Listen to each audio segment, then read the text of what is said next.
All right, good evening, everyone. I'd like to call this village board meeting to order on Monday, February 21, 2022, and ask you if you would all please rise and join the village board in the Pledge of Allegiance. I pledge allegiance to the flag of the United States of America and to the republic for which it stands, one nation, under God, indivisible, with liberty and justice for all. Would the clerk please call the roll? Trustee Bertucci? Here. Trustee Tinaglia? Here. Trustee Schwingbeck? Trustee Grasse? Here. Trustee Scaletta? Here. Trustee Baldino? Trustee Canty? Here. Trustee LaBedz? Here. President Hayes? Here. Next item on the agenda is the approval of minutes, and we do have 3 sets to approve tonight. The first is from our village board meeting from February 7, 2022. Are there any changes or passes? Move approval. Second. Motion to approve by Trustee Scaletta, seconded by Trustee Canty. Any questions or comments from the board or from the audience? Seeing none, all those in favor say aye. Aye. Any opposed? Next, the Committee of the Whole meeting minutes from that same evening, February 7, 2022. Any changes or passes? Move approval. Second. Motion to approve by Trustee LaBedz, seconded by Trustee Grasse. Any questions or comments from the board or from the audience? Seeing none, all those in favor say aye. Aye. Any opposed? And finally, the minutes from the joint meeting of the Village Board and the Arlington Heights Park District on February 5, 2022. Any changes or passes? Move approval. Second. Motion to approve by Trustee LaBedz, seconded by Trustee Canty. Any questions or comments from the board or from the audience? Seeing none, all those in favor say aye. Aye. Any opposed? Thank you. We then move on to the approval of the accounts payable, and I call on Trustee Bertucci. I'll move approval of the warrant register for check date 2/15/2022 in the amount of $1,776,435.35. Second. Got a motion by Trustee Bertucci, seconded by Trustee Scaletta. Any questions or comments from the board or from the audience? Seeing none, roll call. Trustee Bertucci? Yes. Trustee Scaletta? Yes. Trustee Canty? Yes. Trustee Tinaglia? Yes. Trustee Grasse? Yes. Trustee LaBedz? Yes. President Hayes? Yes. Well, next, under recognitions and communications, or presentations, we do have a very special award. And this is the inaugural award of the Good Neighbor Award. And I have to give credit to our Police Chief, Nick Pecora, for this great idea. It's something that I think is a long time coming. We know we've got a lot of great neighbors, good neighbors in the village of Arlington Heights that do good deeds on a daily basis, but we don't recognize enough of them. And so this is a formal way to recognize some of our outstanding citizens, some of our good neighbors who've done not necessarily great things, but things that made a difference in the lives of others. And so we very much appreciate all of the acts of kindness that our residents do, again, on a daily basis throughout the village. And so we are very pleased to be joined by one such resident here this evening, Andrea Shep. Andrea, thank you for joining us tonight. Let me just read before we recognize you why you're here this evening. On Monday morning, February 7, 2022, Arlington Heights resident Andrea Shep made certain observations that caused her to question the welfare of a neighbor. 1 week had passed since Miss Shep last saw her neighbor. Her driveway was not shoveled, and the garbage totes were not out for collection. These out-of-character observations raised sufficient concern that led Ms. Shep to call 911 and request a police officer check on her neighbor. A police officer was then dispatched to speak with Ms. Shep and investigate the check for well-being request. A cursory inspection of the home's exterior was conducted. While walking around the yard, a faint voice was heard by the investigating officer. Someone inside was calling out for help. Police made entry and found the homeowner laying on the floor, injured and incapacitated. A fire department response was added to the call for service. An ambulance and rescue squad also arrived. Paramedics then immediately assessed the patient's condition and determined that transport to a local emergency department was necessary for continued treatment. An investigation determined the patient, a senior citizen, tripped and fell around 6 a.m. that morning and remained on the kitchen floor for almost 4 hours before a call placed by Ms. Shep directed first responders to check on her neighbor. Andrea Shep's family moved to Arlington Heights when she was 3 years old. Family obligations caused her to move on 2 different occasions. Ms. Shep has resided in the village for the past 23 years and in total has called the City of Good Neighbors home for the past 45 years. Andrea, her hunch that something was wrong, coupled with her intuition to summon assistance, illustrates the value of calling 911 when something does not seem right. The action taken by Ms. Shep exemplifies the definition of a good neighbor and serves as an example for all to follow. It is therefore my pleasure to present the inaugural Good Neighbor Award to Andrea Shep. Andrea, if you come forward.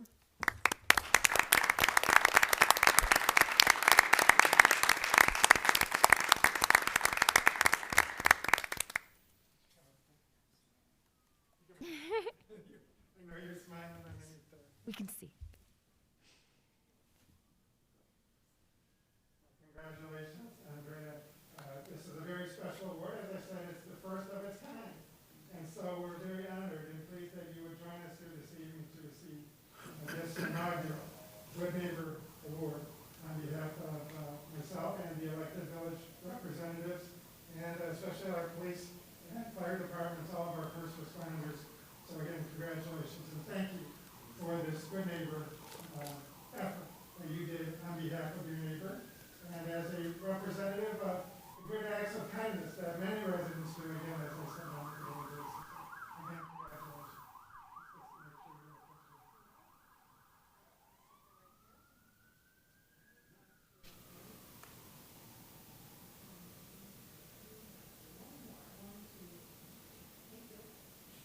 I warned you in advance that I'd ask if you would say a few words, and so hopefully you've had a few minutes to think about it, and we very much appreciate that hearing from you at this time. Oh, the microphone. This is wonderful. But all I did really, I noticed something that didn't sit right. It really didn't sit right. And I knew I had to do something. And when we couldn't get our neighbor to come to the door, I made a call. And the good news is, thank God there was someone to call. And the response from the village was overwhelming because within minutes, it seemed, the police were there. They did a quick assessment, and within a few more minutes, the fire department came and the paramedics came, and all I could think of was thank God that there was someone to call. We have a safety net here that's well worth using, and I was very happy and very pleased with the response that we got, and so was our neighbor. She called me and told me. We saved her life that day. So thank you to the village. The police department, the fire department, and the paramedics are the ones that really should get a lot of these, I think. Thanks, Andrea. Very well.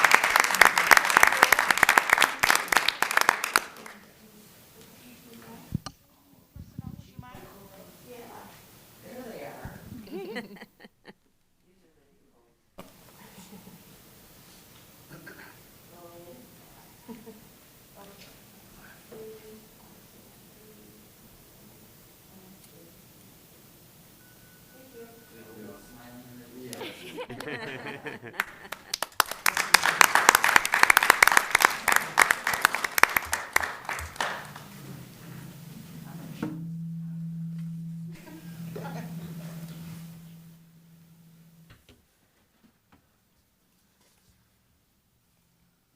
Right, there are no other recognitions or presentations, so we'll move on to citizens to be heard. And we do have one citizen to be heard tonight, and that's Art Ellingson. And Art, I know you've been here before, so we're just reminding you again of the 3-minute time limit.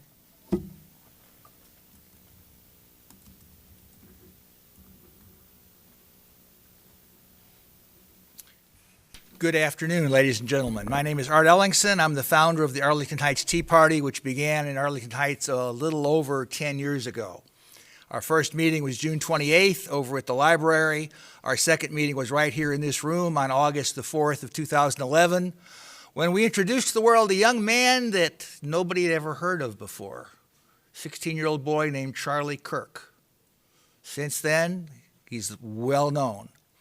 But moving along, we came here tonight to have a Tea Party meeting, originally in the Buckner room downstairs where they normally have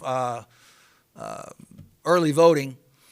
And I was told on the phone that that room is set up for employees to work in, like they'd made petitions and so forth. They have offices down there. That's why we couldn't meet there. But downstairs today, I looked at it, and just a little while ago, it's set up perfectly to have a Tea Party meeting down there. We wanted to have a Tea Party meeting here for one primary reason. That's because of the village board meeting tonight. We figured almost everybody who came here were residents of Arlington Heights. We wanted to collect signatures from all these Arlington Heights residents for people who are running for office to put their name on the ballot next June. And several people told me, number one, I couldn't come to the meeting without a mask on, and someone actually called the police. And the chief, Nick Pecora, told me he wasn't going to throw me out or arrest me for not wearing a mask, so I'm glad to see that the police are doing their job. I was told there's a rule. Of course, the rules were tossed out by the courts down in Springfield a couple of weeks ago. The JCAR committee voted to validate the rule and say the rule isn't a rule. So if there's a rule that says to wear a mask in Illinois that's generated by the Department of Health at the request of the governor, those rules are no more. And the fact of the matter is, masks don't work, period. All of you who are wearing masks are like dumb sheep being told to wear a medical appliance that doesn't work. And in Florida, where the schools have been all open for the last year and a half, they did tests at the schools, and some school districts required masks, some school districts did not, and the school districts which did not require masks had less COVID-19 problems than the school districts that required masks. So mask makes matters worse, not better. If masks work, the pandemic would have been over a long time ago. If the vaccines worked, the pandemic would have been over a long time ago. The vaccines are killing more people than they're helping. And that is the medical science based on medical doctors who have a 99% track record of curing all their patients. I have a document that's on the back table right over yonder that it's basically a 2-page term paper where I'm giving lots of references to medical doctors who have this 99% track record of curing all their patients. I encourage everyone to take one and read it and click on the links listed in there so that people can be free of fear and return life to normal. Thank you very much. All right. Thanks, Art. Well, the good thing is that we're hoping that this will be our last village board meeting wearing masks. Assuming that the numbers stay as they are, we anticipate that the governor will lift the mask mandate on February 28th, and that at our next village board meeting, we will all be maskless. And so I'm very much looking forward to that. I know everybody is as well. So any other citizens to be heard tonight on items not on the agenda? Seeing none, we'll move on then in the agenda to old business. We do have one item to report out tonight from our committee of the whole meeting from earlier this evening, and I call on Trustee Scaletta. Thank you, Mayor. I would move now, as I did earlier this evening, to concur in the mayor's appointment of Pat O'Gorman for appointment to the Building Code Review Board with a term ending April 30th, 2027. Second. Motion by Trustee Scaletta, seconded by Trustee Canty. Any questions or comments from the board or from the audience?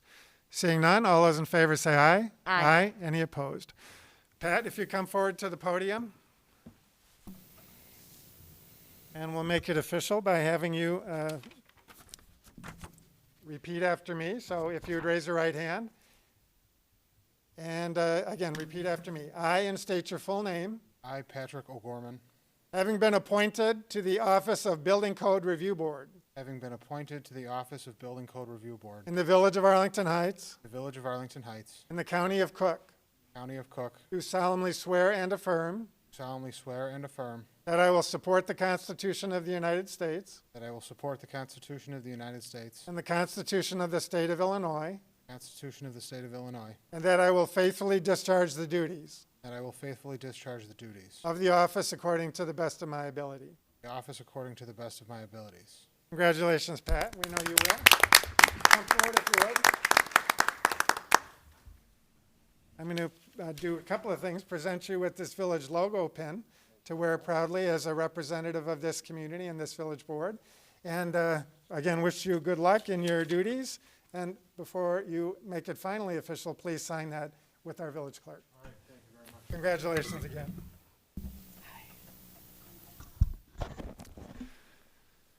All right, there is no other old business, so we'll move on then to the consent agenda. Are there any members of the board who wish to remove an item on the consent agenda? Any members of the audience wish to remove an item on the consent agenda? Any members of the board wish to vote no or pass on any item on the consent agenda? Seeing none, I'd entertain a motion to approve So move. by Trustee LaBedz, seconded by Trustee Tinaglia. Roll call. Trustee LaBedz, Yes. Trustee Tinaglia, Yes. Trustee Grasse, Yes. Trustee Bertucci, Yes. Trustee Scaletta, Yes. Trustee Canty, Yes. President Hayes. Yes. Moving on then to new business, we do have 3 items to consider tonight. The first is a final plat of subdivision for Crescent Place, located at 310 West Rand Road. Is the petitioner present? Why don't you come forward?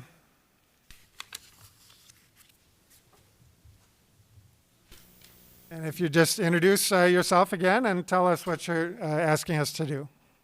My name is Russell Healy. I'm with Groundwork Architect Planners and Engineers. I'm representing HTG Jake Zuneman for our final plat that we have gotten all village requirements, obtained all necessary signatures, and are now asking for your approval. Okay, thank you. Mr. Enright, do you have comments? Just to say that the Plan Commission unanimously recommended approval on February 9th, 2022, approval of the final plat of subdivision for Crescent Place with one condition, that prior to approval of the certificate of occupancy for Crescent Place, a plat of dedication shall be recorded with Cook County, which dedicates IDOT right-of-way. That portion of the subject property is noted on the final plat of subdivision. Okay, any questions or comments from the board? Anything from the audience? All right, is there a motion? I move approval. Second.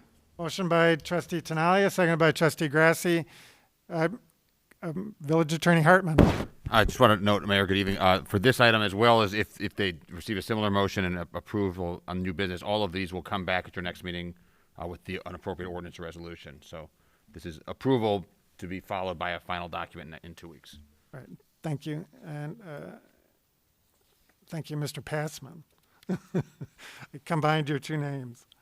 All right, we have a motion and a second. Anything further from the board or from the audience? Seeing none, all those in favor say aye. Aye. Any opposed? Thank you, sir. Thank you for your help. Next item is the special use permit to allow a drive-through in a B2 district for BMO Bank located at 630 West Northwest Highway. Petitioner is present. Why don't you come forward?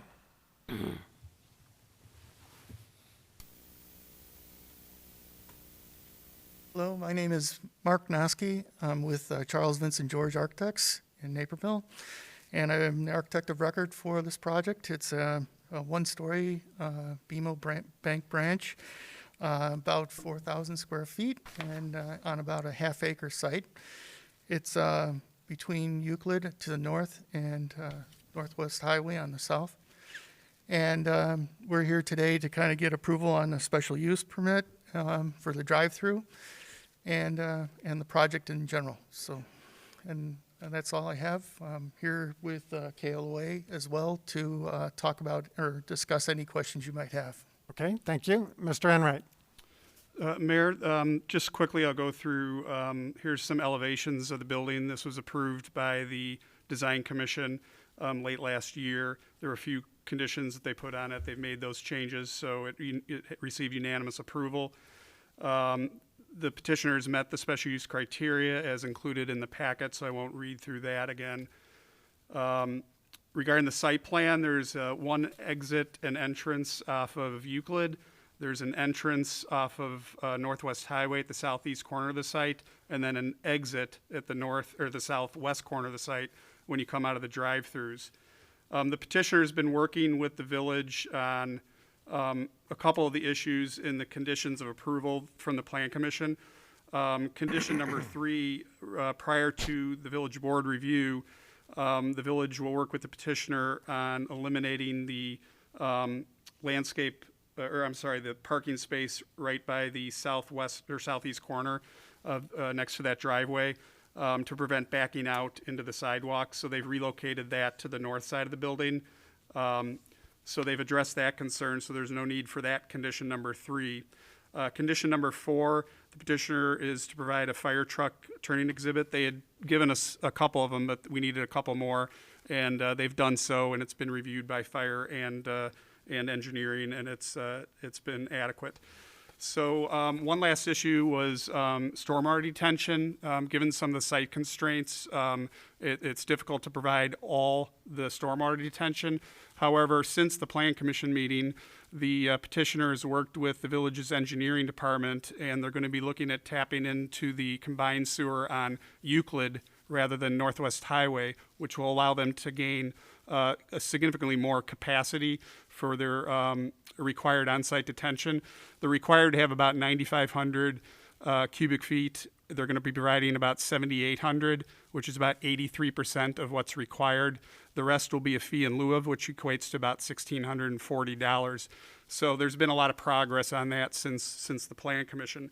So with respect to the Plan Commission's motion, there's no need for numbers 3 and 4 if the village so desires to move forward with recommendation or with approval of the project.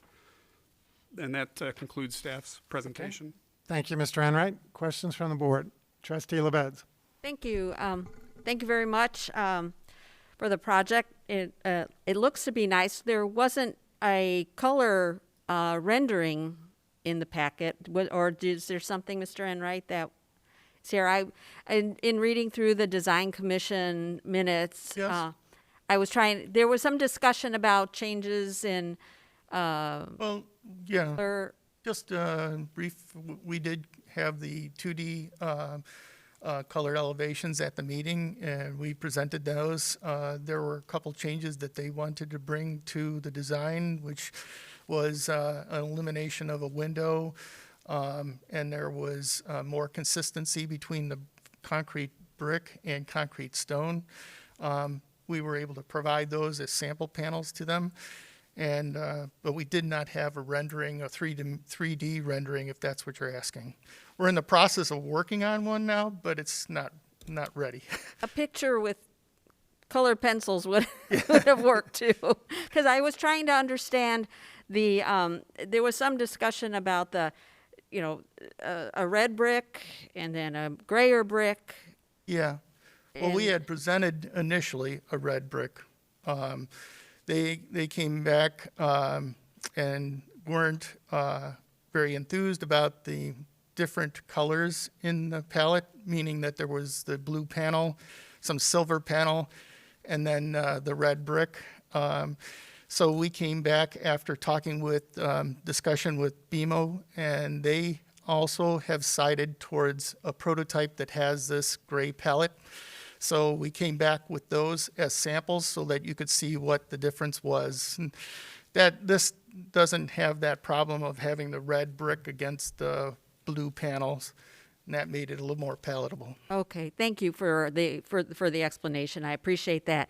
I have to ask the question that I know was discussed at the Plan Commission, but I live only 3 blocks away, so my neighbors will ask me, and it's the kind of question that our neighbors will ask all of us. Why is this being built here when there's a BMO bank just a couple blocks away on the other side of the railroad tracks that just recently was rebuilt?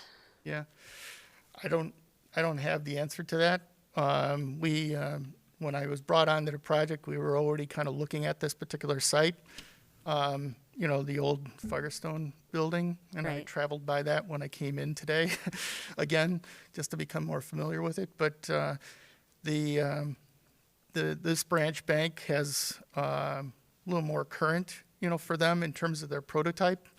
And that's kind of what I see happening, is that the building, addresses basically the equipment, new equipment and safes that are required by the bank. So I can't speak about the old location. I don't know enough about that to speak about it. But as I understand it from the Plan Commission, and maybe Mr. Enright could mention it, that location will be closed. That's Yes. correct. Correct. Thank you.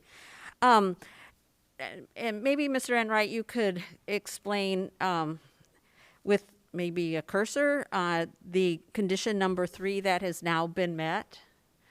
Can you go back to that so that I didn't quite follow?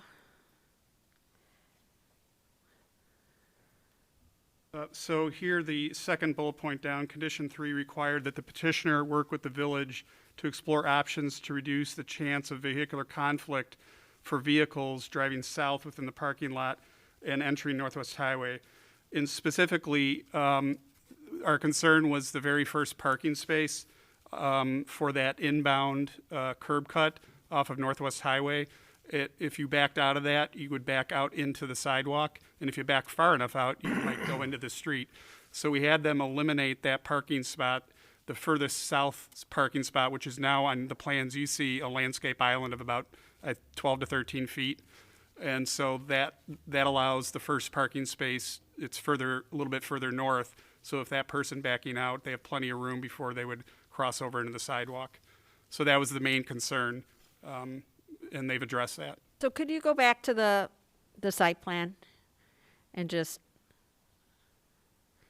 So it'd be right down, and this is the curb cut okay, off of Northwest Highway proposed. This is the island, about 15 feet, 16 feet wide. There used to be a parking space right there. got And we it. didn't like that because you could back out into the traffic Yes. coming in. So they moved that north of the building here and then made a big island here. Okay, I follow now. Thank you. And then also, if you would keep this up, could you go through the turn-ins and turn-outs onto the site, the right-ins, the right-outs? Sure. What is the traffic pattern? And I read it all, but I think I'd really appreciate more of an explanation with. Sure. The southeast driveway off of Northwest Highway will be enter only. You can take a left into there, or you can take a right. So it's not outbound. This driveway a little bit further west, also on Northwest Highway, is the exit drive from the drive-through lanes, and it's right out only, no entrance and no left out. And then the last curb cut, which is at the north end off of Euclid Avenue, it's in and out, so you can take a right turn out, but you cannot go left out. You can turn right in, and you can also turn left in. So if you were on Northwest Highway and you wanted to leave the property and go west, you would basically have to, no, I'm saying that wrong. On it's a right out, but if you wanted to go east, you would have to go out on Euclid and go around the block, either to the east or to the west. No, you'd have to go to the east, correct? That's correct. So then you would be going most likely to Walnut, where there is a light at Northwest Highway. That's right. Okay. Okay, that's what it sounded like, but I hope, I suppose patrons will get used to it once it's there. It's just, I think we'll take a little bit of getting used to, because people are pretty much used to doing what they want. And if they want to go a certain way, they're going to go that way, or they're going to try anyway. So, okay, so now that is how it sounded, and you've confirmed that, so thank you. Thank you. Trustee Scaletta. Thank you, Mayor. So, Bill, piggybacking off of what Trustee LaBedz was asking about the Design Commission, because I had similar questions. Can you show us what they were given for them to review? The original, the design commission originally? Yeah, well, show me what you have here. Yeah, I just feel have like the revised architecture after the comments were incorporated. So when this went to design commission, they had several comments, and they recommended approval, but they wanted various changes to the architecture. So the petitioners worked with Steve Hautzinger, our staff architect, on addressing any of the concerns that were brought up by the design commission, and they've done so. So what you're seeing here is the product that the design commission didn't necessarily see. But this is what they asked for, and they left it up to Steve Hautzinger to make that determination, which they often do. And where is that in our packet? This should be in the renderings, the architectural renderings. I'm just looking on the cover sheet here. Elevations. It's like the halfway down on your list of different exhibits. Okay, and so this was, because I saw the elevations, but I was looking at the elevations. But this was the entire, I feel like the last 2 times that stuff has gone before Design Commission, it hasn't been as detailed as in the past. Well, you would know, you've been on the Design Commission, but this doesn't seem, it seems out of the ordinary. Am I wrong? Well, I'm not sure, but the design commission often will approve a project with several conditions for planning staff to address before it goes to the plan commission or the village board. And that's what's happened here. I think the design commission is doing that to, facilitate projects, and they, have the confidence in staff to review whatever needs to be reviewed. So this indeed reflects the conditions that the design commission had that they wanted to see addressed. Mr. Rickloff had a question. I was just going to ask, Trustee Scaletta, what are you referring to that would have been less detailed than in the past? Well, I feel like the renderings, like last week when or a couple weeks ago when we were looking at signage, it didn't seem to be as detailed for the town square, that one did have the inches on there, because I pulled it up during the meeting. Right. This one does still it has the materials, it has the color renderings in the black and white, and it has dimensions. So that's why I was asking. I just thought we make sure we have it in the future. Is there something specific that you're? Maybe they used to be always listed as renderings. Okay. And when I'm looking at the elevations, I was really kind of focused on the elevations Got it. and not necessarily. I know that the design commission is pretty strict, and so that's why I was trying to understand. It could be a labeling issue on Novus, but we can talk about that. Sure. Okay. I will say that this project and even the next one, how appreciative I am of the amount of work that staff and the commissions put in. Because, we're going to talk about this for, 15, 20 minutes, but the amount of time that goes in at the staff level Right. and then at the commission, staff level 1 makes it easier on the commissions, but then the commissions put in their time evaluating this, and it just makes it a much easier, at least in my opinion, for us to be able to vote on these. I will say that I think that this BMO bank location is a great reuse of that Firestone facility. That's a really difficult triangle, that entire block. And so I was really happy to see it. I know quite a few residents that live in that area, and when they saw that there was a commission meeting regarding a drive-through, there was great concern that it was going to be a fast food drive-through. And without even knowing what it was going to be, I assured them it would not be a fast food drive-through. I go, there's no way that area could handle that amount of traffic. It says most likely a bank, and it turned out to be a bank. Thank goodness. And so I think that's a good thing. I hope that that in the future we see a good reuse of the BMO bank across from the post office, because they just remodeled the entire facility, which was confusing. But I think in the big corporate world, that maybe there's lots of moving parts that we just don't see. hold on one second. Those are all the only other questions I had, and I'd be willing to make a motion at the appropriate time. Trustee Tinaglia. Thanks, Mayor Hayes. So I think I can easily echo everything that Trustee Scaletta said about being appreciative here. This is a big task, and staff works really hard sifting through all of the minutia on these things to make it easier for the petitioner to get his point across to the commissions, and then it makes it easier for the commissions to look at this stuff insightfully and make a recommendation or a vote like tonight. And the one thing that I want to really pay one extra particular note on is when you talked, Bill, about the stormwater detention. This is correct me if I'm wrong here, there's no stormwater detention on this site right now at all, correct? Correct. So this is a building, that's a pretty good sized building, sold tires there since I've lived here, and a lot of asphalt. And all it did was sheet drain into the streets for the last 50 years or more, causing whatever, consequences that would do to our stormwater system.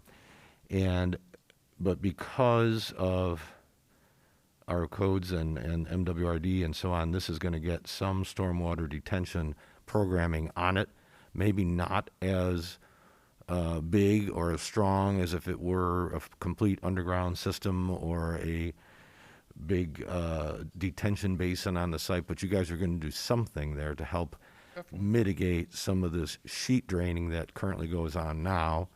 And for that reason alone, this will be a better neighbor to everyone in the neighborhood. And I think I'm saying that correctly, right, Bill? Absolutely. Yeah. So while it may need a little bit of help from us or from the powers that be to get this approved, it's certainly in the right direction, and it's certainly going to make a better impact. So thank you for bringing it in. Thank you for all the work you did on both sides of the table here, and I'm glad to see it come to be done. Anything else from the board? Trustee Bertucci. Question for staff. Since this was an auto repair shop, and obviously they were doing oil changes, antifreeze, a little of everything, is there any concern, or I wasn't seeing necessarily any conversation about an environmental impact, or if there was a study done or samples taken? Yeah, in the packet, we did include a stormwater management analysis. That I did see. Did get in a little bit into the environmental history here. Yes, there were some leaking underground storage tanks on site, which I believe would have to be removed. I don't know for sure. So there is some level of environmental contamination, but I'm not sure to what extent the IEPA is going to be requiring any sort of remediation. They do have to dig a little bit for their on-site storm sewers that'll be underneath the parking lot. So there will be some soils removed, so they'd have to certainly comply with any EPA standards for removal of any contaminated soils. But I don't have that full report in front of me. Okay, and that's, because I didn't see that as a condition anywhere. Did I miss it? Well, it's not a condition, but it's- that's if the They- IEPA is requiring any sort of remediation. And there could always be a stop at work if it's not remediated, correct? Right. And certainly during permit review, if there's a known environmental issue, we will ask for any information Right. that they have on that and any required approvals. Right. And the petition, you understand all that? Yes. Okay. I'm in agreement with Bill saying is that we have foundations that need to be excavated as well as the storm. So there is soil to be removed. And at that time, it's tested to make sure we understand, if it needs to go off-site in a contaminated way or it's just moving soil to other parts of the site. Okay. Anything further from the board? Can I ask a follow-up? Go ahead, Trustee Scaletta. So, and I'm by no means minimizing Trustee Bertucci's question, but with the sale of the property, there's always environmentals done. In order for the sale to be completed, they have to be remediated at some point, correct? Oh, absolutely. I'm sure that the developer of this site has obtained at a minimum Phase 1 environmental and probably Phase 2 before they close. I'm not privy to those reports, though. I understand. I mean, when I had the same thoughts, but, you know, being loosely involved with real estate, I've seen that whenever these things happen, there's always a Phase 1, and I don't know, I've always seemed to always see a Phase 2 coming shortly thereafter. And the IEPA is on top of that. And so that's why I really wasn't that concerned. But, I mean, it's a good question. Yeah. But these environmentals are commonplace whenever there's any kind of transaction, especially with, you know, commercial property, even more when it's been like a Firestone dealer. Correct? Absolutely correct. Okay. Okay, was it. anything else from the board? Anything from the audience? Seeing none, back to Trustee Scaletta for a motion. Thank you, Mayor. I would move to concur with the Plan Commission's recommendations with the following with the following conditions. As part of the final engineering during the permit review process, the petitioner shall work with the engineering division to develop an acceptable stormwater detention system to the satisfaction of the village. On-site detention shall be provided as determined by a village engineer. Number 2, IDOT approval shall be required for the proposed modifications to access along Northwest Highway, and Cook County approval shall be required for the proposed modifications to access along Euclid Avenue. And number 5, the petitioner shall comply with all federal, state, and village codes, regulations, and policies. Second. A motion by Trustee Scaletta, seconded by Trustee LaBedz. Anything else from the board or from the audience? Seeing none, all those in favor say aye. Aye. Any opposed? Congratulations. Thank Good luck to you. Thank you. And one final item under new business, that's a PUD amendment and special use permit for a drive-through for Consumers Credit Union to be located at 950 East Rand Road. Is the petitioner present? Come forward. And just introduce yourself, if you would, and tell us what you're looking to do here.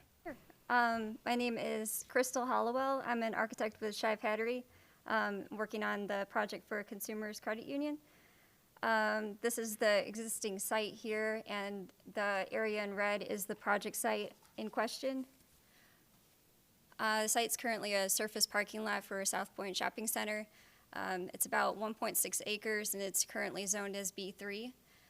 There is a 20-year ground lease on the property with the property owner and Consumers Credit Union, and there's an existing PUD at the South Point Shopping Center that'll be amended to allow for the construction of the outlet. These are existing photos of the site currently, and a few more. This is our proposed site plan. The building is about 3,460 square feet, and it has a 3-lane drive-through, including a single pass-through lane. The parking that's just east of the drive-through will be restriped and available for use by the South Point Shopping Center customers. This is our proposed rendering of the Rand Road facade of the building. We're using metal panels, a white, smooth cast stone veneer material, and then on the backside of the building is 2 tones of gray brick with some cast stone detailing as well. This is just a list of the exterior materials. There's also there's an RTU on the roof that will be screened completely with a rooftop screen. This is a part of our landscape plan. We're using plantings to help soften the perimeter of the building and help to visually screen the new transformer that we'll need for the project site. There's also new trees being added per the village code requirements.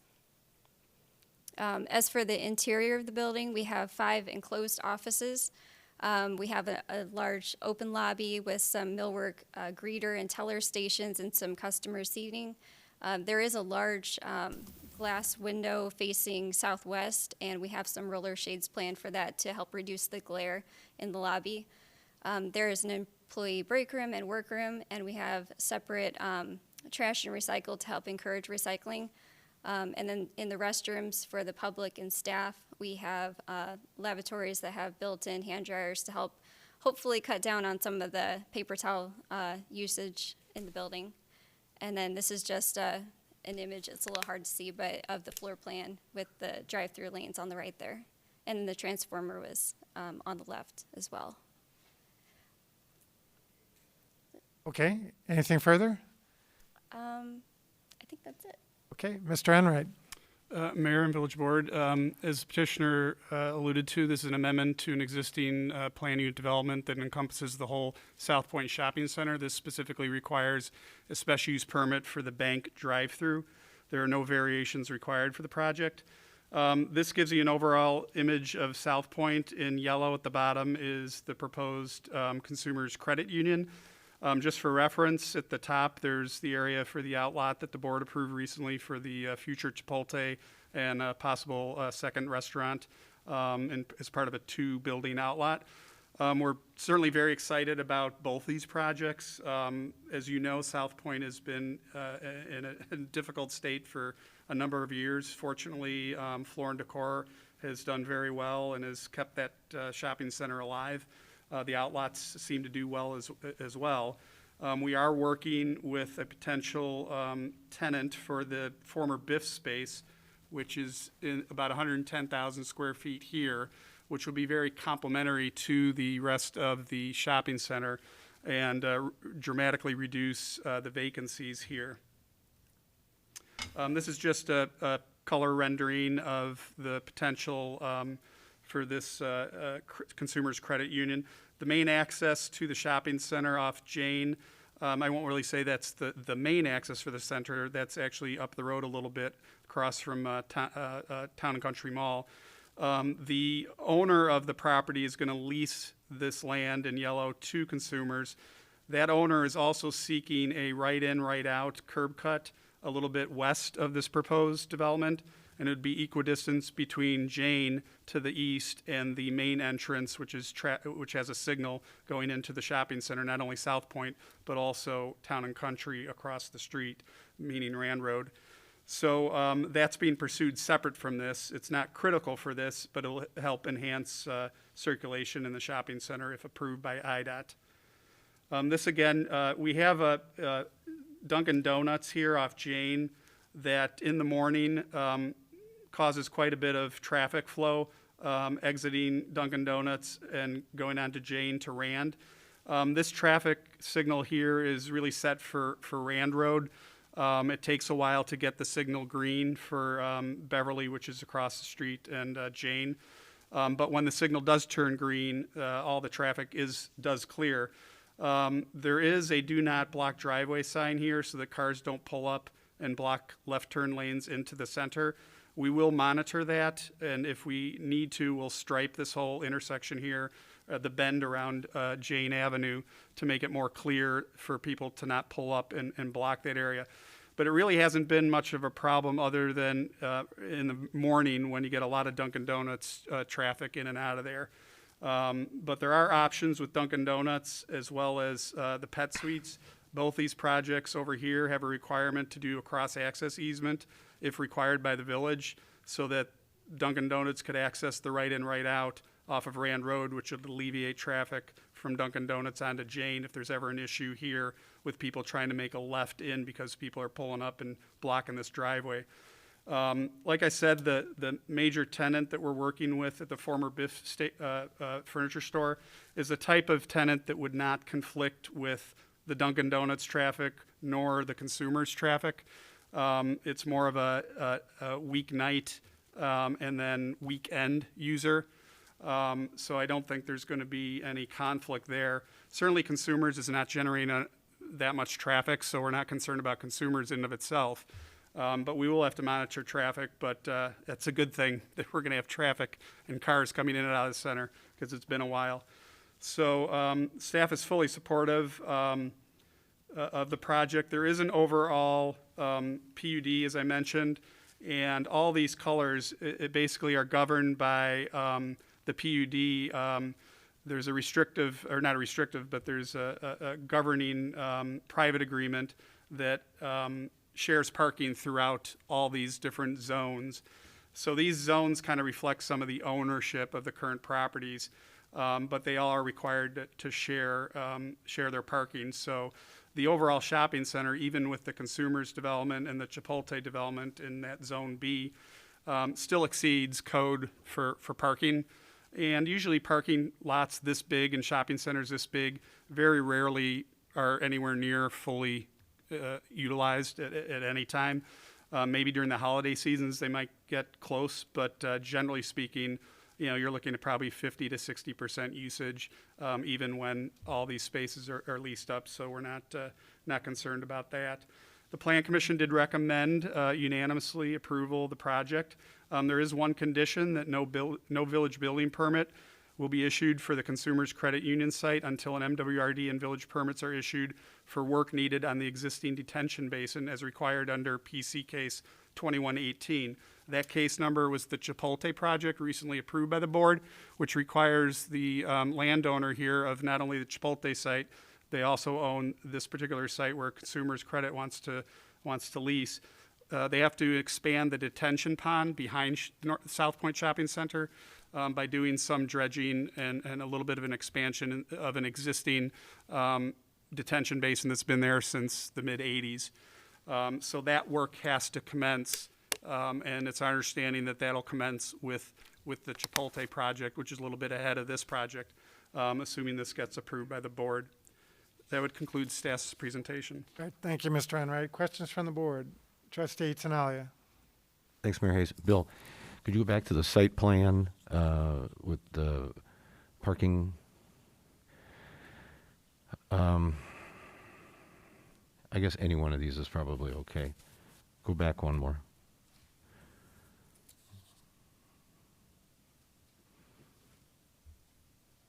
Let's look at this one. What I'm trying to get my arms around what is in the building to the east there with the blue canopies and roofs there. What stores, what's in there? It's largely vacant. I think about half of it's vacant. There is at the corner there a real estate office that takes up maybe half of it. The rest of it, though, as you get further east towards kind of the back, is vacant. And then there are a certain number of stores that are facing south there, facing that little side parking lot, right? Yeah, and well, that's largely vacant through there. Like there was a paint store or something in there, right? Historically, I don't think they're still there, though. I just drove out there yesterday, and the only sign I saw on the facade was for the a real estate agent, which is kind of at this, at the corner right here. Okay. So go to the drawing that had all the green colors and the purple, where you had all the ownership identified, this one. So this triangular site at the bottom that we're talking about tonight is directly across the drive aisle, the circulation aisle from this building F over there and the little piece of this green square. And I have to believe that if this was an initial design and when this was being built, we would never approve this, because there's going to be no parking for that end of that building. The building that we were calling F in here has a little parking lot at the south of it in pink right there. But then across the main access aisle, which runs north and south between the proposed bank and the front facade of the existing building, is going to be this whole new development. So can we go back to the parking lot design for this petitioner, this one here? You can see you've got 2, 4, 6, 8, 10, 12, maybe 24 stalls there for the bank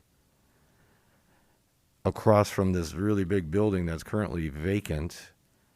And I would have to believe that there's no way in the world that this would work if that big building was fully occupied or new and ready to become built. So do we know, is there something happening here that we're not aware of, where this building on the east side of this circulation, is that building going to come down? Is there something that's going to change in that ownership or of that facility that's going to allow them to have some parking again if it ever were to get filled? Well, keep in mind, Trustee Tinaglia, that first of all, just south of these stores that you're talking about, there's a 32-space parking lot. Right. And then across the aisle, as part of the Consumers Credit Union, the Consumers only needs about 14 to 16 spaces up against the building over here. But then there's about 43 or 44 spaces through here, if you can see my cursor, that will be available to anybody who comes to the shopping center. Now, Consumer Credit Union are a little different than banks. You have to have a membership, so they're not quite as intense as a bank. But still, most people do drive-through nowadays. I mean, very rarely people get out and walk in. So let me interrupt you so I don't waste your time here. So those 30, 40 stalls right there on this new property are going to be available for use to the building to the east. There's going to be a cross easement agreement where they're going to be able to share this parking. It's not going to be like, hey, that's my parking, get out of here. That's correct. There's actually, I think, 45 to 47 spaces on the consumer's site plan here that are available for anybody in this shopping center. There is a blanket cross-access, cross-parking easement for everybody in this shopping center to use anybody else's spaces. Okay, great. So you've got about 45 here, and then you've got another 32 in front of that building that you're talking about easterly. So you've got close to 80 spaces, I think it might even be closer to 90, to service about 30,000 square feet of building, which goes up here too. It's kind of the L shape. Right. That's about 32,000 square feet. Normally, a building of that size would require about 100 parking spaces if you didn't have a restaurant, which this doesn't. We would have to look for that. If there was a restaurant wanting to come in here, then we'd have to really seriously look at the parking availability. But a 32,000 square foot building over here requires about 100 spaces. They're going to have close to 90 available to them. But keep in mind, too, that these parking spaces north of Consumers, this yellow line, are also available to anybody. Sure. And are these two separate owners? This yellow triangle site for this new credit union, is this a different landowner than is to the east where the building is right now? Same. It's the same people. Yeah. You've answered all my questions, Bill. That was my only concern. Thank you. Trustee LaBedz. Thank you. And I appreciate the project very much. I appreciate seeing a color rendering, I have to admit. And I also want to thank Consumers Credit Union for their detailed market study and for choosing Arlington Heights when they had several other places to choose. I think they made the best choice. Piggybacking on Trustee Tinaglia, I was actually also going to ask about the parking that south, but slightly differently. Is that south end parking, the stuff that's basically for everyone, is that going to be improved as part of this and landscaped and so on? Yes. The landscape plan includes some new plantings all along there. There's an existing transformer that will be screening that's, I think, currently not screened. Basically, everything in that triangle area and the area directly across from the building east of our site will be cleaned up and restriped. So we have a consistent look across the whole site. Okay. So everything will look nice and cohesive. Okay, I like that. Thank you. Is it possible, maybe Mr. Enright, you could address this? We have a lot of shopping centers where you have to cross from the parking area to get to the main building, and oftentimes there is some sort of crosswalk or cross hatch that kind of clues people in that you should really cross here. Is that a possibility here? Absolutely. I know that we've talked about that with the former Biff Furniture space, just a little off the picture here, to have, where you have major traffic areas for pedestrians to have crosswalks. We did it at Town and Country Mall in several locations. I'm sure that the petitioner and the landowner who's here or representative of would be more than willing to work with us on, some decorative crosswalk to connect to the building. It wouldn't be a major expense. Yeah, that would, I think, be helpful in many ways, including cluing people in that this is an area they can park, as well as the part to the south or way far to the north. So I would appreciate that very much. Thank you. I have one last small question. On the drive-through lanes, the one that's farthest from the building, is that an ATM only kind The 2 lanes closest to the building each have an ITM, so there's no pneumatic tube system. It's just a computer, more of a computer-based.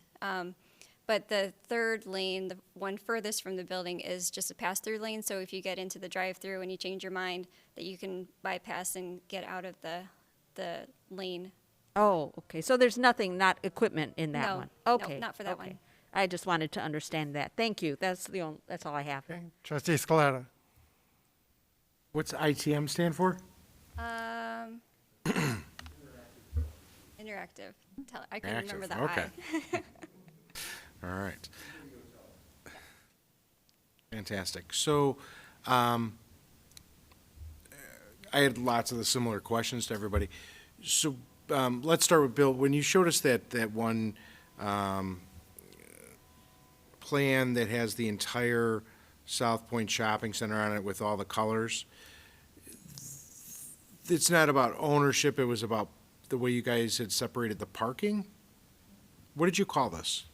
Well, it's somewhat, well, it's not all about ownership, that's correct. It's just, how we looked at the zoned parking. It was something that we came up with as planners, just to segment what each area kind of services, practically speaking. So for instance, C at the top, practically that area services Floor and Decor to the right, the bigger building with the white roof. Sub-area B is the area where Chipotle is going to be developed. Sub-area A is where you have, a couple outlet restaurants. So D with a strip center. So E with the former Biff store and some of the inline, and then F for that little strip that we've been talking about facing southerly.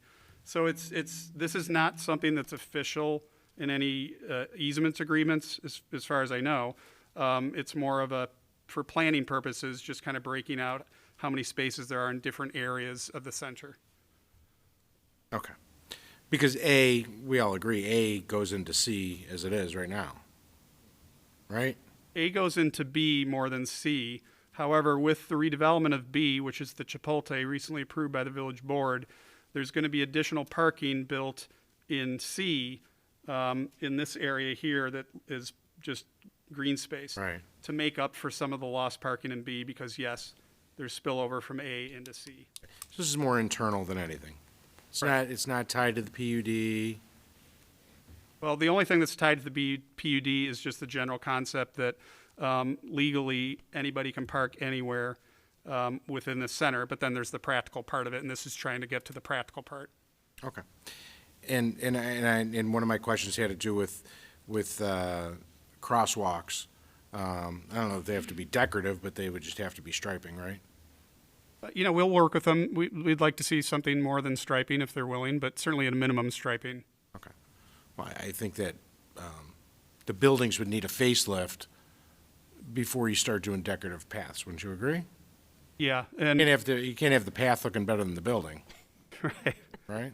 Well, maybe we'll start off with striping, and then if we are working with the owner of that center to upgrade, we can upgrade the crosswalks. I'll agree with you on that.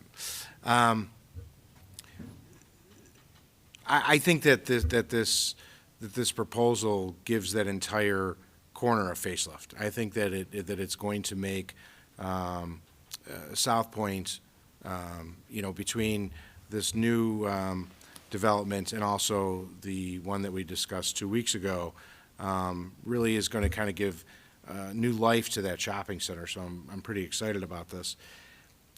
When you talk about the right in, right out along Rand Road, just north of, I guess west, sorry, we're on an Engle Street, just west of this development. There we go. That's not tied to this. It's just what they're proposing and hopefully to get approval from IDOT, correct? That's correct. And if with this new development and the potential of having more go on in the other building, that there's not a lot of occupancy right now, will IDOT review the timing of the lights at Jane and Rand?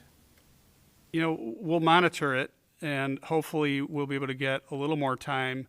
The traffic study did study full occupancy of all these vacant spaces based on, general retail, which is consistent with what is likely to go in there pending, our negotiations. So the traffic study, even with the additional traffic, estimates that the current cycle will be able to clear out any backup of traffic on Jane or into the center itself. So we don't think necessarily we'll have to change the cycling to clear. You just got to wait a little bit longer than maybe you would like. IDOT has these interconnected, so I think it's going to be tough to get any changes because you have so many traffic signals up and down this corridor. But certainly if there is an issue where it's taking a long time and there's a great deal of stacking, we could certainly approach that. But until it happens, and we won't be able to approach IDOT with that. Okay. Wouldn't be asking the question if we weren't talking about this today, but I thought that it was valid to ask now, so that you could be working with IDOT, or the landlord could be working with IDOT and the village, whether it's some kind of signals that realize that there's vehicles there or something else to change the lights, because it does back up there, especially in the morning. I think this is a great opportunity for this corner of the shopping center, and I think that the land lease is a good thing. And I'm happy to see that there's going to be additional parking. The one thing I noticed was that there's handicap parking to the east of the bank. Was that all anticipation of that parking there is going to be used also by the building to the east? Exactly. Okay. All right. I have no other questions, and I'm in support. Any other questions from the board? Anything from the audience? Seeing none, is there a motion? Trustee LaBedz. Thank you. I move that to concur with the Plan Commission's recommendation for approval of PC 21-023, an amendment to Planned Unit Development Ordinance 90-019 to allow modifications to the South Point PUD to enable construction of a bank building and a special use permit for a 3,460 square foot bank with a drive-through with the following two conditions. No village building permit will be issued for Consumers Credit Union site until the MWRD and village permits are issued for the work needed on the existing detention basin as required under PC 21-018, and the petitioner shall comply with all federal, state, and village codes, regulations, and policies. Second. Motion by Trustee LaBedz, second by Trustee Canty. Anything further from the board or from the audience? Seeing none, all those in favor say aye. Aye. Any opposed?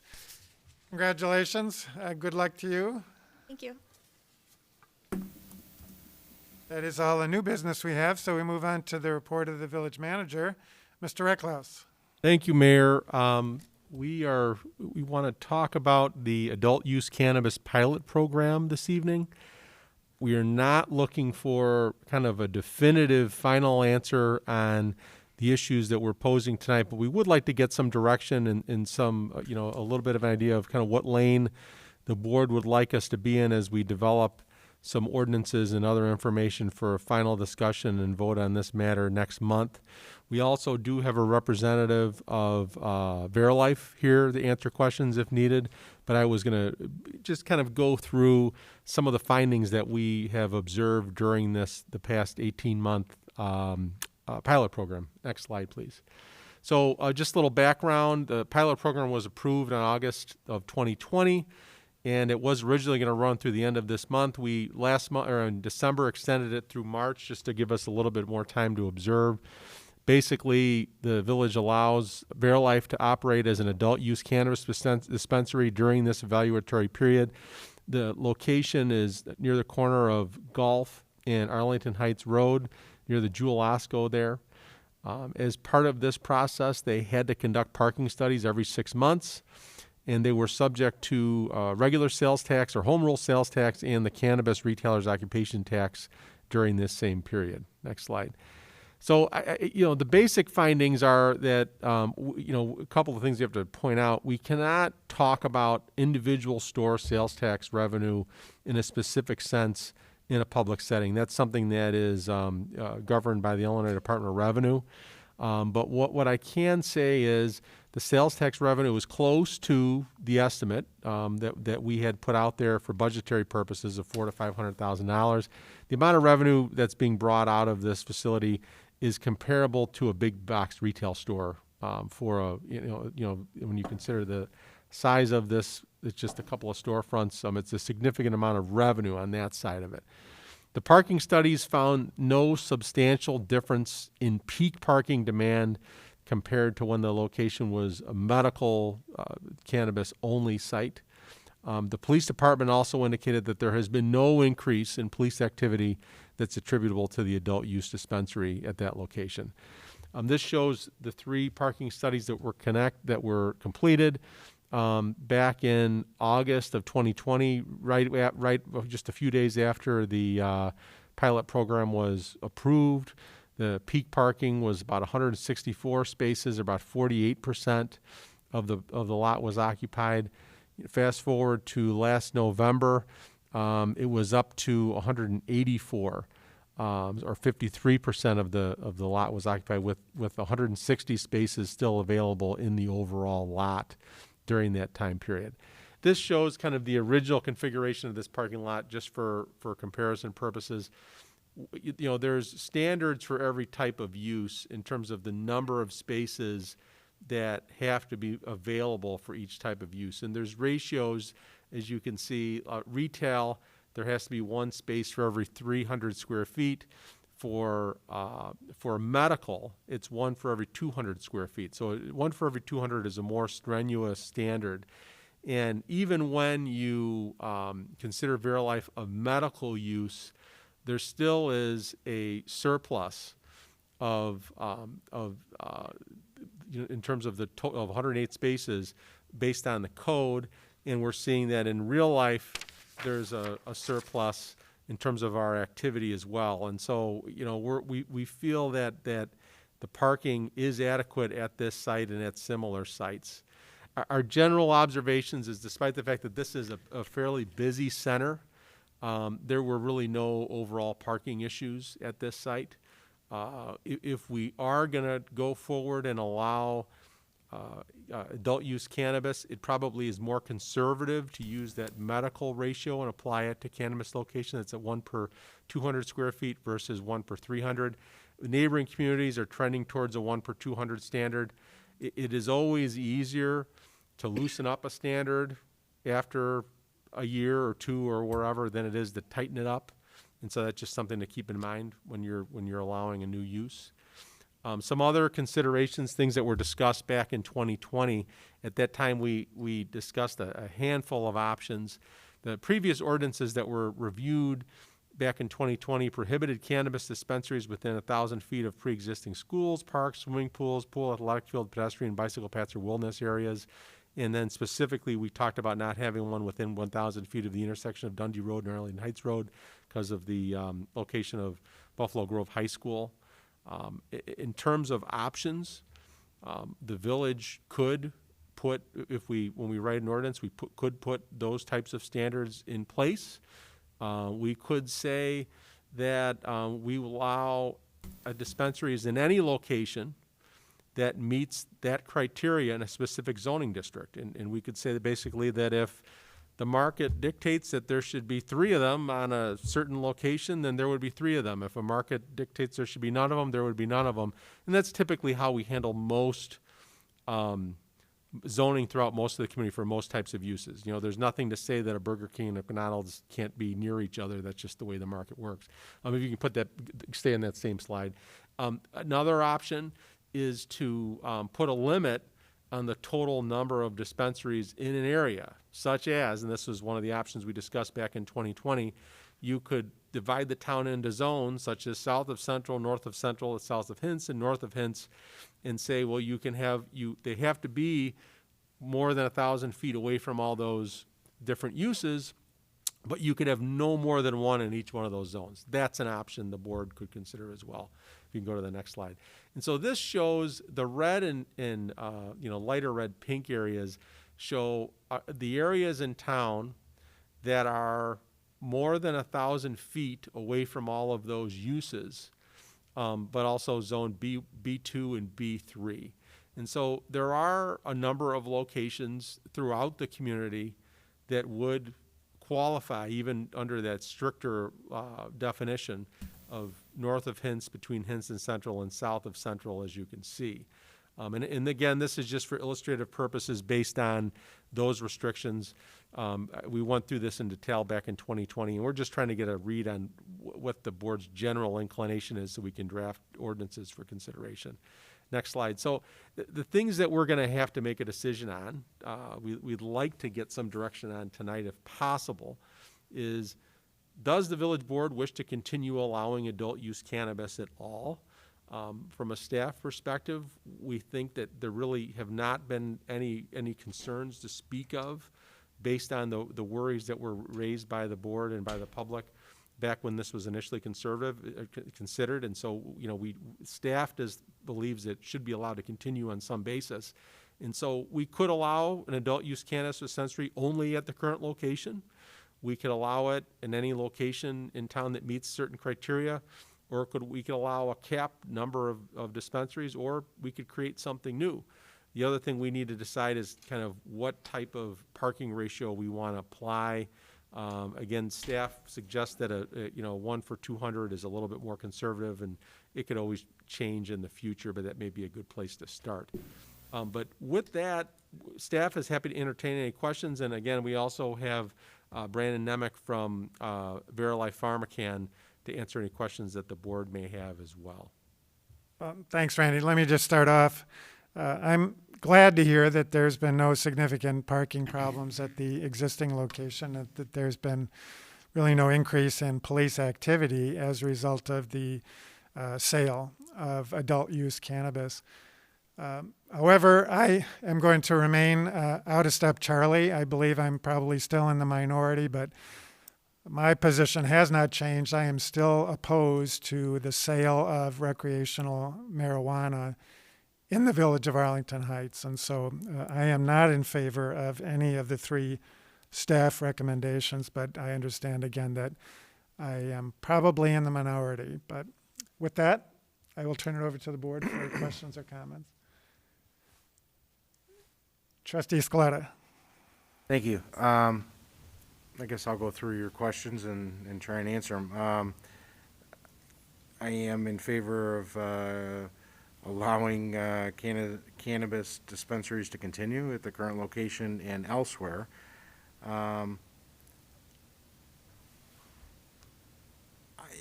I think that we need to keep the ratio, sticking with the medical. I think that part of the challenge, and I live within half a mile of the current location, and whether I'm at the Starbucks or at the Jewel, the parking lot, while there's always a parking space, there's high turnover, and so I think it's important that we have a higher ratio, just to make sure that people aren't circling the parking lot looking for spaces. When we start talking about the number of locations, while I believe that for example, in the downtown, we have 3 Mexican restaurants, and I would never say that we should cap the number of Mexican restaurants or Italian or any other specific category. I don't necessarily want to see cannabis dispensaries popping up as quickly as the banks are today. So I guess the concern I have is that, if you say north of Central, but not the downtown, you're really looking at, because what is the downtown? I guess, are we using the CBD map, or are we looking at downtown as what we think downtown is? Well, we could define, there's no reason to say you couldn't allow it in the downtown if the board were so inclined. I don't want to allow it in the downtown. I'm suggesting, Yeah. North of Central, what is north of Central but south of Thomas? Pull up that map. Other than Arlington Park. Yeah, I mean, and so we had north of Central, south of Hintz. And Right. so, you know, you could, there's a lot there. There's some stuff along Northwest Highway. There's some stuff along Wilkie there. And, there's a few places kind of go down where like the Subway and Cardinal Liquors and, along Arlington Heights Road kind of near south is another location. So there's a few locations, depending on your definition, you could go that qualify outside those 1,000-foot ranges if you want to buy into those. But right, I mean, you would want to define, if it was the board's will to not have these uses in the downtown, then you'd have to define what do you mean by that. Right. Sure. And that's why I'm wondering, should the southern boundary be more like Thomas? Should it be like north of Thomas, south of Hintz, and north of Hintz as a zone? But then, you eliminate everything that is west of Euclid on Northwest Highway. I don't know. I'm looking at this, I don't think let's say that the subway went out tomorrow and that was, that there was enough parking, or Northwest Metalcraft moved out. The one on the south side of Arlington Heights is close enough.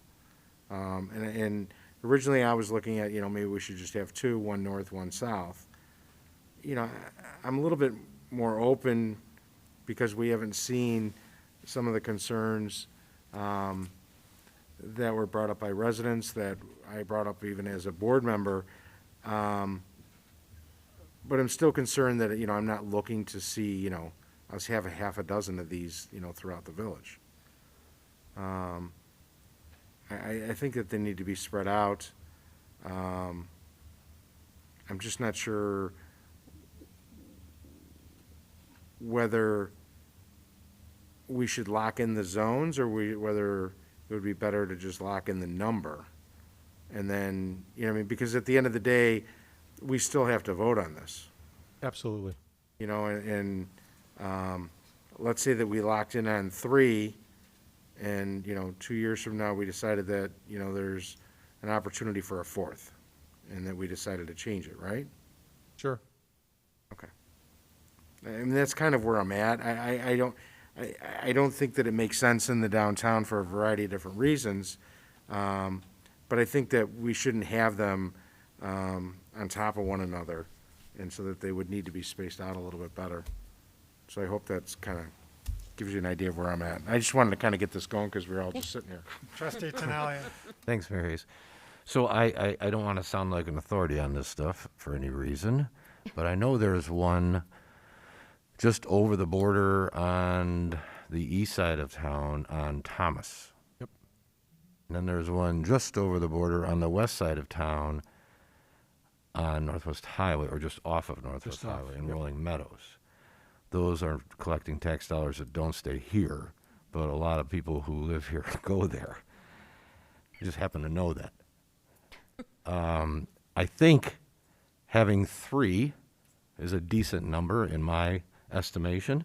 1 middle, 1 south, and 1 north. I think having Verilife continue on its good work up there is a no-brainer for me. I think Trustee Scaletta said it well a minute ago, that this should probably remain an open door as to exactly where. When I think of downtown, I think of our central business district, and that's Campbell, up and down Dutton, and between Sigwalt and maybe just on the other side of the tracks. There's probably a little zone there that I would say is more sacred than not. But I don't think something on Northwest Highway just a little bit this way or that way is terrible. And so where exactly these go, I think, is probably an open book for me. I just don't think it needs to be right in the heart of the al fresco zone. So that's really about the only limitation I'd put on it right now. I'd say 3 is a good number and out of the al fresco zone. Trustee Canty. I tend to agree with my colleagues. I'm glad to hear that the pilot is working well, and we're not seeing some of the concerns that I know many on this board and in the community were worried about. I have less of a concern on where these are and in terms of numbers. One, because I think, and I can be corrected, I'm open to being corrected, we are limited as a state in terms of licenses and how many licensed operators can actually exist. So I don't think this is quite the same as a fast food restaurant or something along those lines. I think there's some natural limitations to how many we'll see. And I also think that there are already a lot of limitations on location possibilities with the spacing around schools and parks and pools and et cetera. So I think that already very much limits the space that these type of retailers would like to have. That said, though, I also believe in the spirit of compromise. And so if this board is feeling a concern about it or thinks that there would be concern from the community, I would be comfortable with us working together to try and find some zones that we can all be comfortable with, and then allow this program to continue and expand the number of locations that would be possible. I can't stress it enough, what Trustee Tinaglia has said. There are tax dollars being spent on this right now that are leaving Arlington Heights. It's not just that other towns and villages are picking up, they are taking away from our community. And so I would like us to make sure that we are keeping our tax dollars here in our community for the benefit of the residents of Arlington Heights. Yeah, Trustee Grasse. Thank you, President Hayes. I would just like to add my opinion that I fully support an ordinance that would allow cannabis as a permanent use in the village, and I do agree with my colleagues. I would rather not be very specific about where it's allowed. I would rather just allow those who want to come in, find the best place with our support and conversation. Trustee LaBedz. Thank you. Y'all might remember that initially I was very much opposed to the sale of adult use cannabis, but when the compromise was proposed for the pilot program, I did vote in favor of that, and I'm very happy to know that there have not been the issues here with parking or police calls or anything like that, and therefore I would certainly be in favor of moving forward with allowing the sale of adult use cannabis on a permanent basis. You know, I've also kind of been paying attention to what's going on around in surrounding communities, and you know, other than the issue of taxes going elsewhere, there doesn't seem to be any particular problems that I'm aware of that have come up in surrounding communities.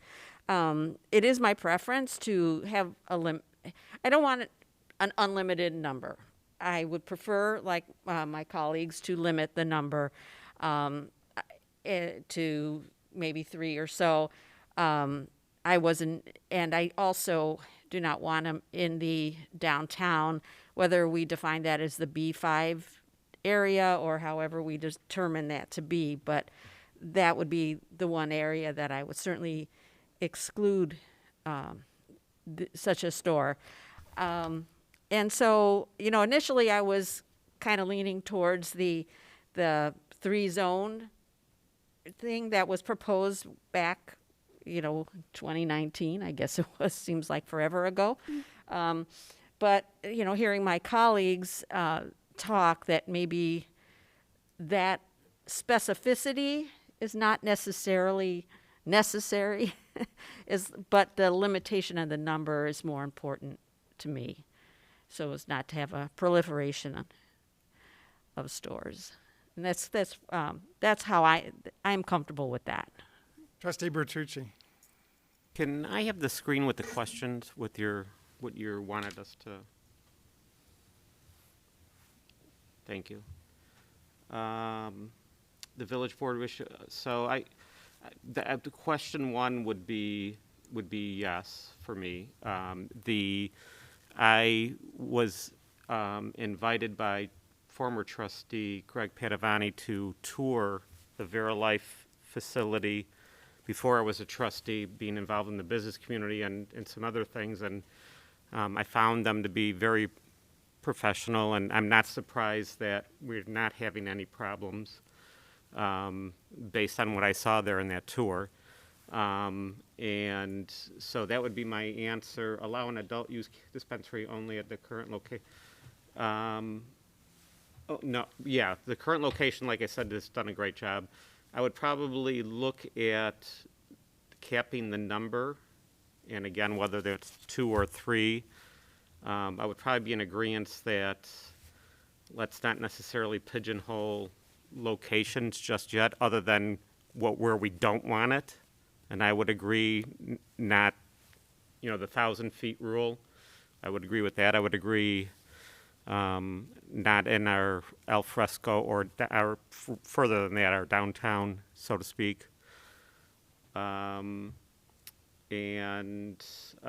again, I would agree that there's Arlington Heights residents who are taking their dollars to other areas. But again, I would like it to see very well done, as I think Verilife has done a great job, and I'd like to, if whether there's Verilife themselves, they get another license, or whether whoever it is should be of that quality, if we can kind of control that in some way.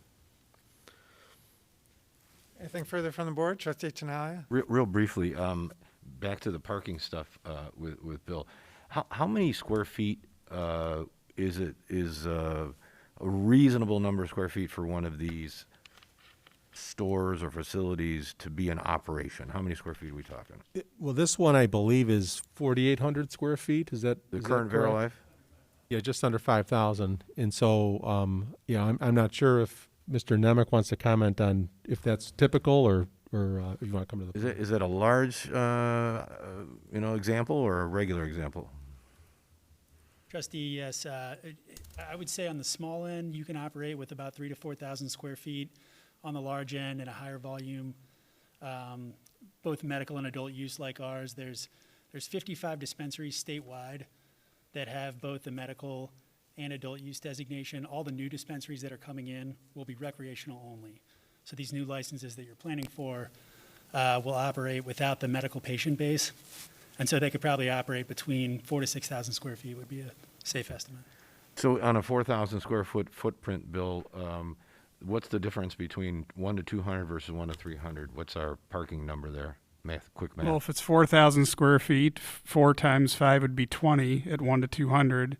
And it would be 14 under 1 to 300, so it's only about 6 spaces. 6 spaces difference?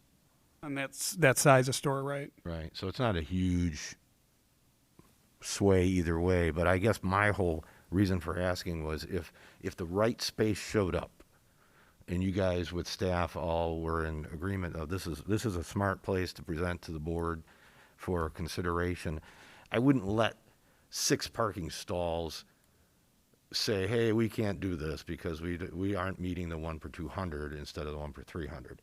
I mean, let's look at it for holistically rather than just that one thing, because I have never seen, we drive by these facilities all the time. We don't even realize that they're there. But I've never seen a parking problem anywhere on any of them. So just a thought, that's all. Sure. And Trustee Tinaglia, thank you for asking Bill, because I cannot do math that quick this late at night. Well, yeah, see, I pointed that way. Appreciate it. All right, Trustee Scaletta? I will say that the parking at the Rolling Meadows site is a disaster. Well, that's a goofy one. I agree. And I think that it's a good criteria for parking ratio for us to have, and there can always be a variation. Yeah, that's my point. My point is Right. don't let it kill a project Sure. because the limitations are difficult already by virtue of its relationship to other things. So if it's a couple of parking stalls short of that, I'd say give it some consideration. What I heard you say, Trustee Tinaglia, is if someone was knocking on the door, we wouldn't turn them away saying, you don't need parking, don't even bother. That's right. That's right. All right, anything further from the board? Anything else from the audience? All right, let me just close. Randy, do you have enough direction? I believe so, and I think, obviously we have 2 trustees that aren't here, but I think we've got enough to put something together and it may be, there may be a little à la carte for the vote, so you guys can, because there's a little bit of difference between some trustees on this, but this definitely is better than where we were yesterday, and I think we've got enough to kind of build some meat on the bones now. So no, thank you very much for the direction. Let me just close then with a rhetorical question, I guess. I guess I just don't understand why one of these recreational sales facilities would not be okay in the downtown area for whatever reason, but is okay in along Rand Road or other places in the village. To me, that seems inconsistent. Why it's not okay in the downtown area, but okay in other places in the village. So, I share the mayor's question about that, for what it's worth. okay, it just seems inconsistent to me. And again, we can write it both ways, and that could be a decision point that the board weighs, on in that thing. And for us, from a staff perspective, it was an issue that was raised before, and obviously reflects the will of a couple of trustees, and that's the only reason why we raised it again. Okay. All right, Trustee LaBedz. I would just like to, just in respect to that, that potentially parking would be an issue. So that would be a concern. I mean, we already have a lot of pressure on parking as is. So to me, that would be a concern for that location. But we've already said that parking was not a problem at the Verilife location. So my thought would be, at least in some people's minds, downtown in the alfresco area would not be a good idea because of the image of a recreational cannabis facility in the alfresco area. And if your concern is of image, then why wouldn't it be a problem on Rand Road or some other place? So that's just my rhetorical question for those who are in favor of this. Trustee Scaletta. So what I started out by saying was that while there is sufficient parking at the current location, it still is challenging because of the amount of people that come and go. And having people come to the downtown Arlington Heights to come and go would not be conducive to the environment of trying to get people to come down there to stay. And that's why. It has nothing to do with image. I mean, that's why I kind of talked about, well, where are we talking about? When you say, if it's not in the downtown, I mean, because I'm trying to understand, what are the restrictions are going to be, because we're trying to give staff direction. And my point is that if you're going to be north of Central, but not in the downtown, great, Cardinal Liquors, that's a fine location because there's in and out, but the proximity to the location on the south side of Arlington Heights I don't think it works in our favor. I think that spreading them out throughout the town makes a lot of sense, and we need to have somewhere where, there is enough opportunity for people to be able to come and go, because that's what it is. There's a lot of traffic. I mean, it's without a drive-through, it's as close to a fast food restaurant as you get. All right, Mr. Ecklouse, anything further under your report? Not this evening, no. Anything from the board under petitions and communications? Seeing none, I'd entertain a motion to adjourn. So move. By Trustee Second. LaBedz, seconded by Trustee Grasse. All those in favor say aye. Aye. Any opposed? Thank you. Thank you all for joining us this evening.